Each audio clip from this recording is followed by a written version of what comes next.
Austria ने इसकी बात मान ली और निम्नलिखित सुधार किए। और निम्नलिखित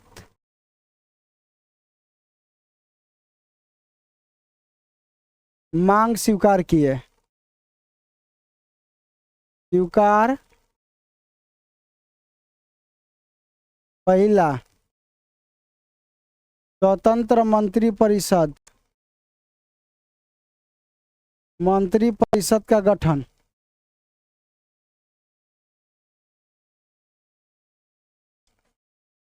सेना की स्थापना।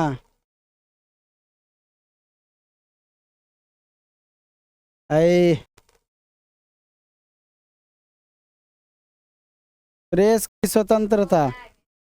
एकरा में आंदोलन हो गई, आदमी मात मान लेलस, कमजोर हो गई बा पार्टी होने के। ऑस्ट्रिया वाला, ऑस्ट्रिया हर जगह बड़ियारी रही ना।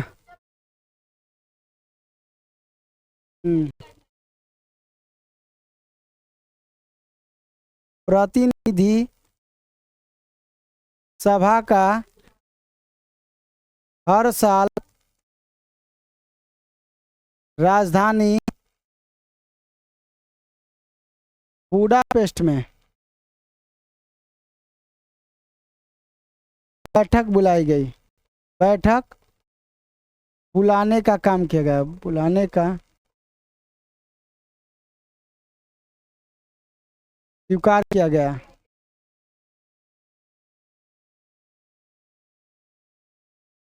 ये था हंगरी का। तो इसमें सहायता दी गई, बात मान लिया गया, काम होने लगा यहाँ पर।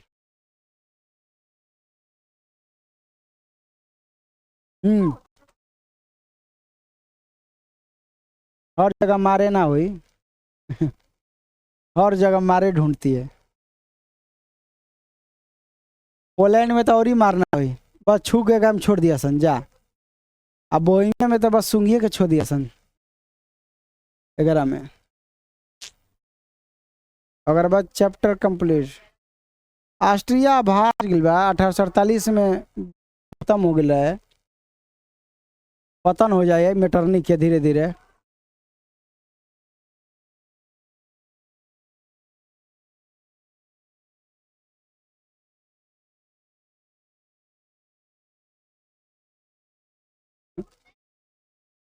आए क्या कर रही है? पार्वती हरा हरा।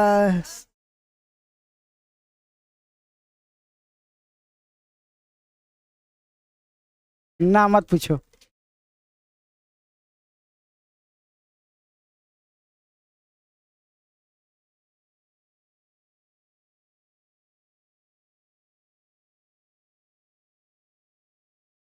आगे बढ़ा जाए।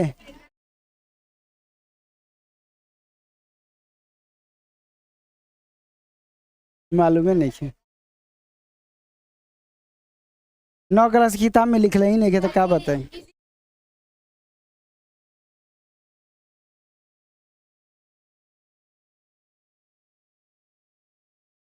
लुइस सलामा की पत्नी के भले नाम में याद था।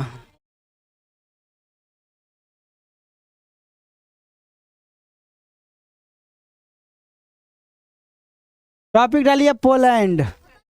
बस कहानी ना छुए के छोड़ दिया सन में। 11 में बोहिमिया में सूंघ के छोड़ दिया सन बस। याद करिए एग्जाम में आई।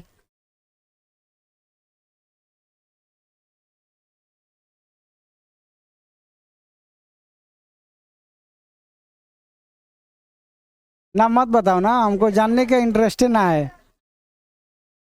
हमें जानने की इंटरेस्ट ना है तो काहे के बताओगे झूठुआ के बोझा होगा। एगो नॉलेज कम है हमारी रही मर बढ़िया रही। ऐसा नॉलेज रखम जो हमारे एग्जाम में काम जीवन बना दी।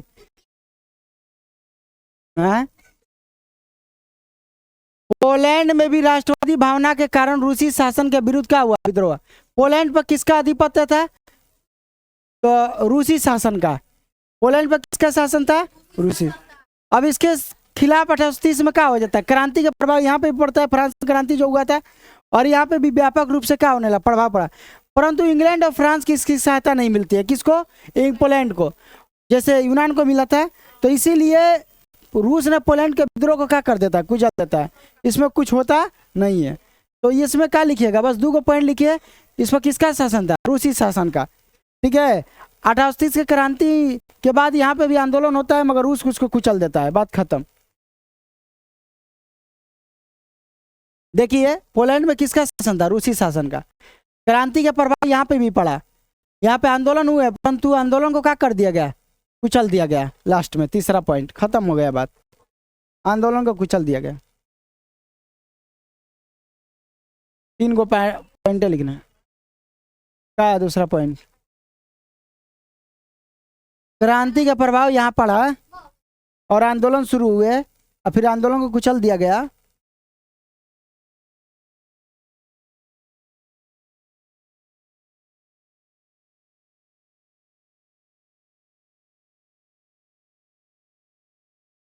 चलिए अब टॉपिक डालिए बोहेमिया।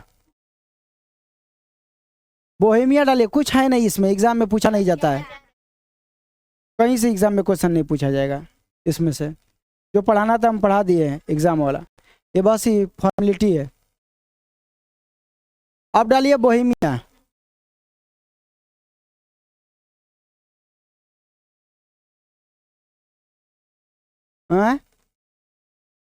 परिमाण नहीं, परिणाम, रिजल्ट। देखो बोहेमिया समझ में आया? बोहेमिया एक देश है, उस पर किसका शासन था? इस पर भी ऑस्ट्रिया जमाया था। और बोहेमिया में मुख्य रूप से कौन से जाति के ज्यादा लोग थे? चेक जाति के ज्यादा लोग थे। किस जाति के? चेक। ठीक है ना? तो लिख लीजिए पहला पॉइंट इस पर किसका शासन था? ऑस्ट्रिया का। बहुसंख्यक कौन थे? तो चेक जाति के लोग ज्यादा थे। ऑस्ट्रिया का शासन था, वही ऑस्ट्रिया ही बोला है।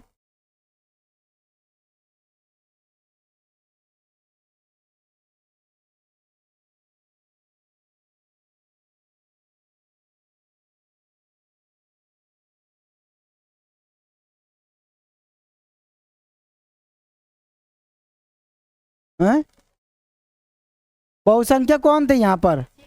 चेक जाति के ज्यादा लोग थे यहाँ पर।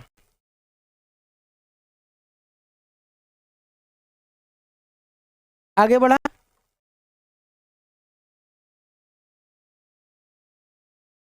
बहुसंख्यक कौन थे? यहाँ पे आंदोलन शुरू हुआ मगर हिंसा होने लगा। ठीक है। और इसको बाद में क्या कर दिया गया? दमन कर दिया गया। अब आता है परिणाम। वही मतलब आंदोलन का दमन कर दिया गया, आगे नहीं बढ़ा। अब लास्ट टॉपिक है परिणाम डालिए और खत्म हो जाएगा चैप्टर।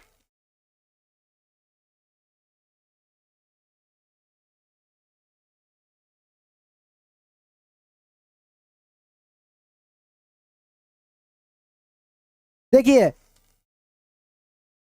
ये जो फ्रांस की क्रांति के कारण ही पूरे यूरोप में राष्ट्रवाद का फैलाव हुआ था। तो अगर आपसे कोई क्वेश्चन पूछे राष्ट्रवाद की उत्पत्ति कहाँ से हुई थी? राष्ट्रीयता की भावना का विकास फ्रांसीसी क्रांति के गर्भ से हुआ है। तो याद रखिएगा, अगर आपसे कोई क्वेश्चन पूछ दिया जाए कि फ्रांस की क्रांति राष्ट्रीयता का विकास, पूरे यूरोप में राष्ट्रवाद का विकास कहाँ से शुरू हुआ था? फ्रांस से क्या है सबसे पहला पॉइंट। तो इसी फ्रांस के क्रांति के कारण क्या हुआ? साम्राज्य इतना ज्यादा राष्ट्रवाद बढ़ गया, इतना ज्यादा राष्ट्रवाद बढ़ गया कि लोग ना साम्राज्यवादी नीति के अपनाने लगे। साम्राज्यवादी नीति का मतलब कि जहाँ भी उनके लोग जैसा दिखाई देता था ना, ये मेरा क्षेत्र है, मैं इसे जीत कर रहूंगा, ये लोगों ने अपनाना शुरू कर दिया। इसीलिए दूसरे देश पर आक्रमण करके उसको गुलाम बनाना शुरू कर दिए, उपनिवेश बनाना शुरू कर दिया। इसी राष्ट्रवाद के कारण भारत जैसे देश पर ब्रिटेन का आधिपत्य हो गया, गुलाम बनाया गया। इसके अलावा हिंद चीन पे गुलाम बनाया जाने लगा।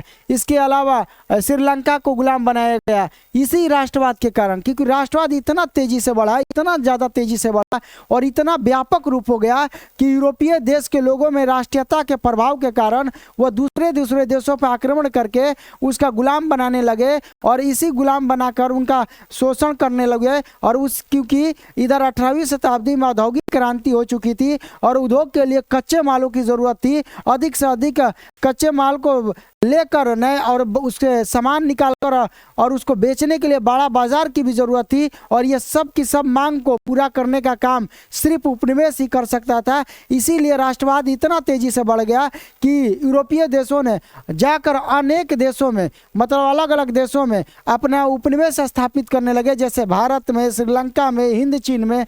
और इसी साम्राज्यवाद नीति के कारण ऑटोमन साम्राज्य जो तुर्की का था वह ध्वस्त हो गया, खत्म हो गया और उनका पतन हो गया। इसके अलावा और धीरे धीरे साम्राज्यवाद नीति के कारण उपनिवेश बनाने की होड़ लग गई। इसीलिए भारत में देखिएगा, हिंद चीन में देखिएगा, श्रीलंका में देखिएगा, लोग क्या करेंगे, उपनिवेश बनाकर शोषण करेंगे। इस फ्रांसीसी क्रांति के कारण, इस राष्ट्रवाद के कारण भारत में भी देखने को मिला। उस समय भारत में एक राजा था जिसका नाम था टीपू सुल्तान। टीपू सुल्तान फ्रांस की क्रांति से इतना ज़्यादा प्रभावित हुआ कि बहुत ज़्यादा वर्णन करने लगा। उससे प्रभावित होकर उसने क्या किया, उसने एक संस्था का निर्माण किया जिसका नाम था आपको कैलेबन जैकोबिन क्लब। उसने कौन किया, जैकोबिन क्लब की स्थापना किया। किसने किया? टीपू सुल्तान ने। भारत में जैकोबिन क्लब का, जैकोबिन क्लब एक लोगों का समूह है जिसमें आपको मध्यम वर्ग के लोग रहते हैं और राष्ट्रवाद का विकास करते हैं, देश के लिए आगे आते हैं। जैकोबिन क्लब का क्या क्या निर्माण किया, यही नहीं, वो अपनी राजधानी में, उसकी राजधानी श्रीरंगपट्टनम थी, श्रीरंगपट्टनम में उसने स्वतंत्रता का वृक्ष लगवाया, मतलब आज़ादी का वृक्ष लगाया कि कोई आदमी गुलाम नहीं है वह इसी के कारण। और इस तरह भारत में इसका प्रसार और ज़्यादा तेजी से बढ़ने लगा।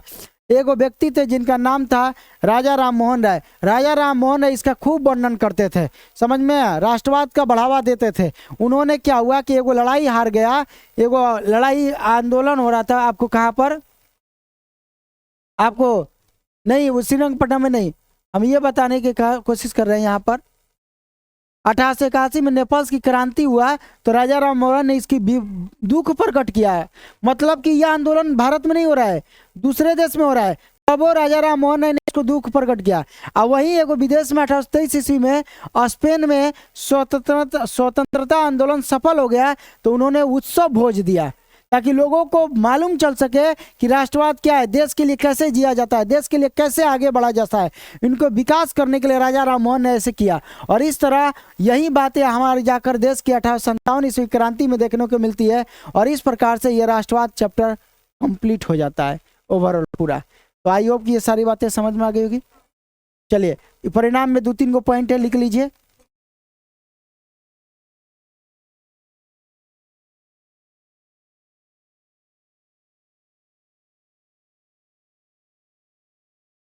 राष्ट्रवाद की उत्पत्ति कहाँ से?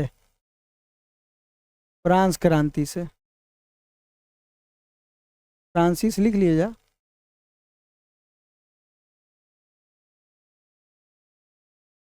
राष्ट्रवाद का नकारात्मक रूप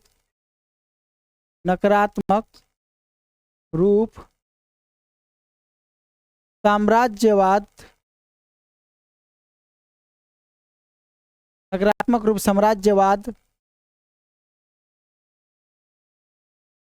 के रूप में देखने को मिला।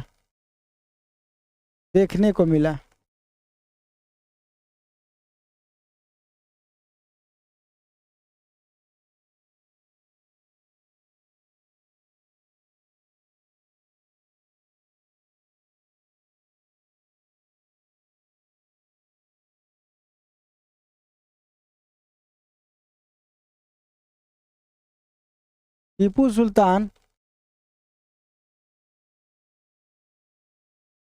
जैकोबिन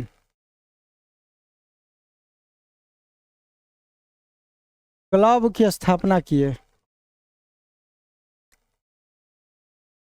श्री रंग पट्टनम में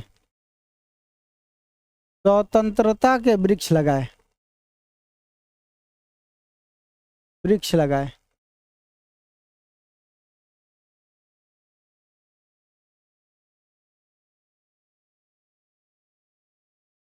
राजा राम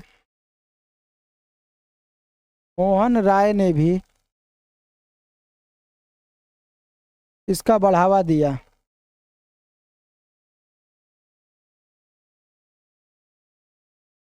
तो चलिए, ये था आप लोगों का कुल मिला जुला कर परिणाम।